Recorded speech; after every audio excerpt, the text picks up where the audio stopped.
Oke, kalau tadi kita sudah bicara soal bagaimana tanggung jawab orang tua mengedukasi anak, komunikasi antara orang tua dengan anak, terutama anak yang sudah menginjak usia remaja, ditinjau dari sudut pandang seorang psikolog. Kita sekarang ingin membicarakan sebuah topik yang masih ada hubungannya, ini terkait rencana Pemprov DKI Jakarta untuk menerapkan jam malam bagi pelajar yang ketahuan nongkrong malam-malam di luar rumah. Apakah betul ini menjadi tugas atau tanggung jawab dari pemerintah dan ini bukannya harusnya menjadi tanggung jawab dari orang tua atau wali dari si anak di rumah? Saya akan mengundang seorang public figure yang juga punya dua putra, ya, dua anak laki sama nih seperti Tante Rati, tapi usianya sedikit di atas 17 dan 14 tahun. Saya panggilkan Mas Ivan Fadila.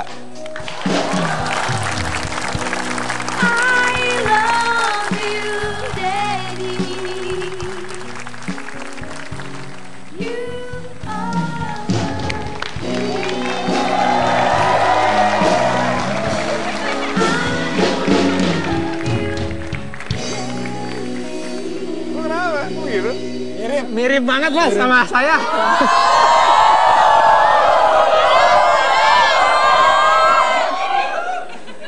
Apa yang mirip?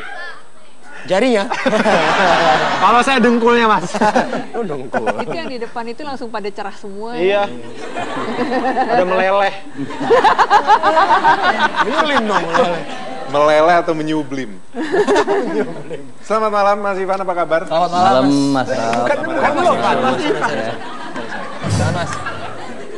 Ini sekarang anak-anak full sama Mas Ivan ya?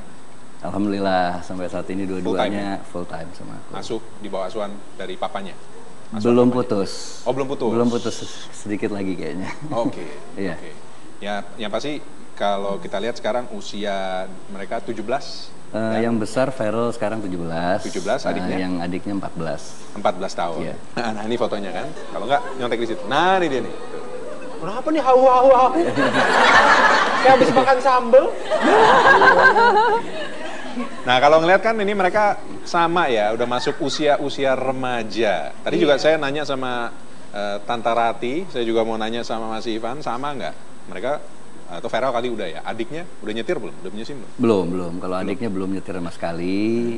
Paling pengenalan mobil aja dulu, gitu loh. Ini mobil. Sama kan, ya. berarti kan. Sama ya. Belajar dulu dong, kenal dulu. Maju mundur paling parkir-parkir. Tapi kalau yang besar, beberapa bulan terakhir memang sudah bawa. Tapi setelah dia punya SIM dan KTP, baru saya izinin dia bawa mobil. Itu pun masih sering didampingi oleh supir.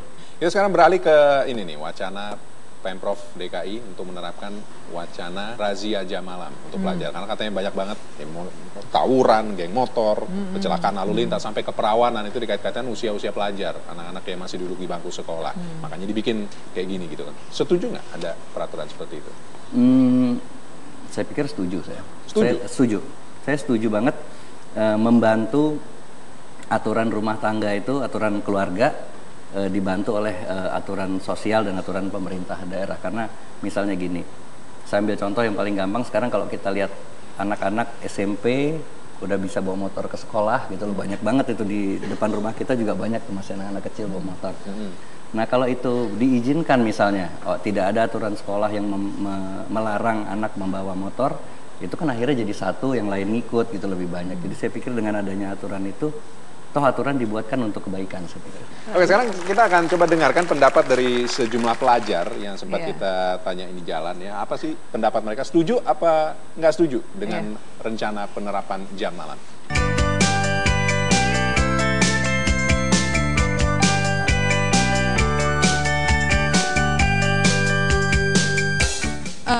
Menurut saya itu setuju ya, soalnya bisa menekan angka kriminalitas bagi pelajar karena pelajar itu adalah harta bangsa.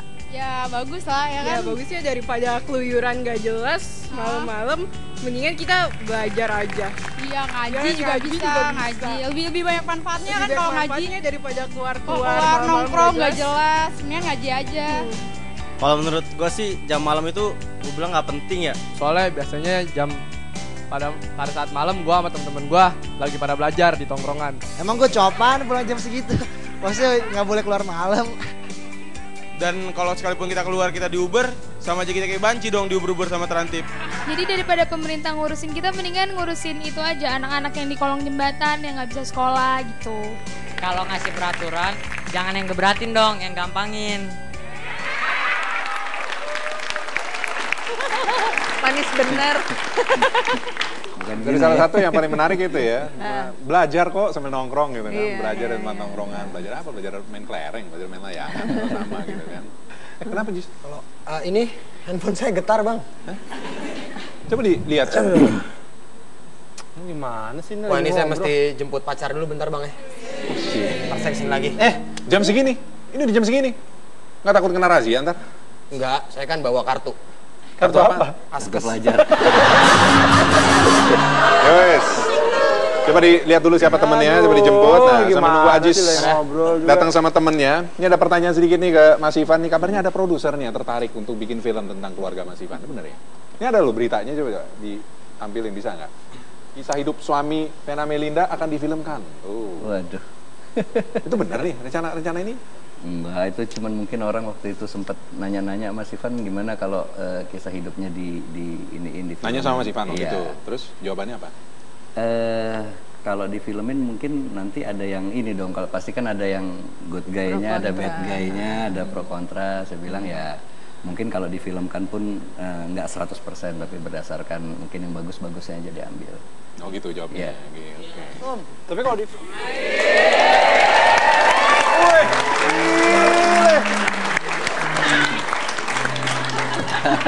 Maaf. Kenapa saya dipasangin sama dia ya? Tuntutan produser. Lanjut ke cerita. Ini kenalin. Siapa? Tina Tun. Beri tepuk tangan untuk Tina Tun. Halo sayang. Halo Tina, apa kabar? Baik. Nih, saya masih syok harga di luar. Tenang aja saya nggak apa-apa. Ini kalau tadi kan udah sempat nanya nih sama Tante Rati, Mas Ivan, kalau sekarang punya anak umur 17-14 tahun, nyetir nggak?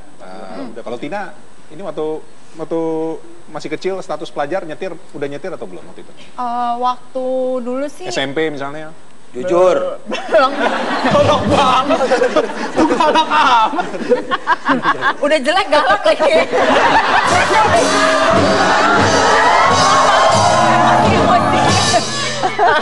Maaf emosi. Waktu itu sih saya ingat sih belum ya kayaknya. Belum nyetir. SMP belum. Yakin. Belajar kali ya. Belum lah. Oh, kita punya nih videonya. Nih, coba lihat. Ada Tina waktu itu nyetir. Oh, bener.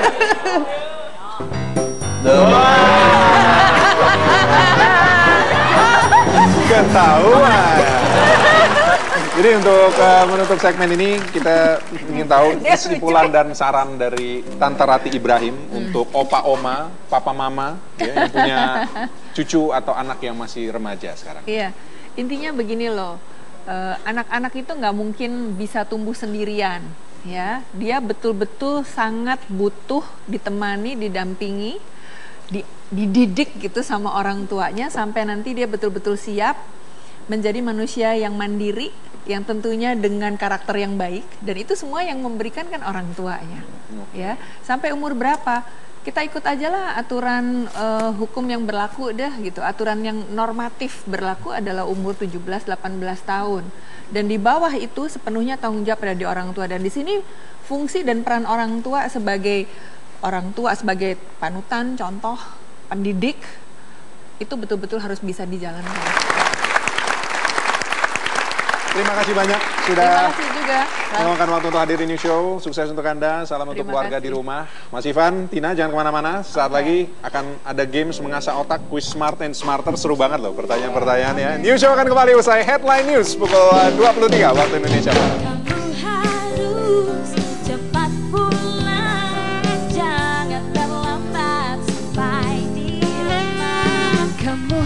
Kita buka fotonya apa?